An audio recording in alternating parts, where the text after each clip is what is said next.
Eastern time here, a live look on Wall Street here. The opening bell just ringing right now. What can you expect from the markets? That's the big question. That's the big question. Yeah, we're getting another report of just how much that it can cost you now to buy a home. Market Watch writing why the housing market should brace for double-digit mortgage rates in 2023.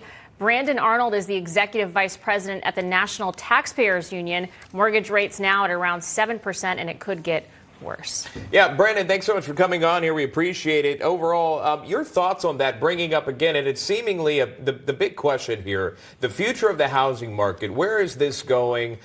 Is this going to be a repeat of something that was seen some 10 years ago or more? Your thoughts? Yeah, I mean, obviously, we're going to see this continued escalation in mortgage rates. They've already about doubled since early this year, the outset of this year. And with the Fed announcing or virtually announcing that early next month, we're going to see another federal interest rate hike. Mortgage rates are going to keep going up, and that means real estate prices are going to continue to fall. You know, we've already seen from the peak of this summer a fall of about 6 to 7% in average home prices. And I think that trend is going to continue into the foreseeable future. We're going to see a correction, perhaps an overcorrection of those inflated housing costs that we saw most of this year. So how does that translate for, current homeowners that may be looking to sell their home, future home buyers, new home buyers? What are we looking at?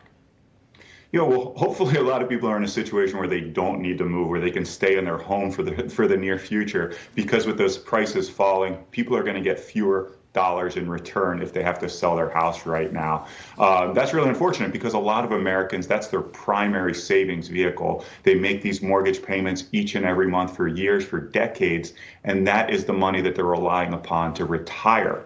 And when they get less than expected, that can have a real impact on retirees. So hopefully a lot of people aren't in a position where they have to sell, because prices are going to fall. They're going to continue to fall, maybe as much as 10, 20%, or even a little bit more than that. You talk about impacts. Maybe a few viewers have seen the headlines that are coming out about taxes. Apparently here that the tax bracket could change, that refunds could get bigger here. New IRS rules mean your paycheck could be bigger next year. That, again, from CNN and others reporting. Can you explain that? What exactly is or will happen?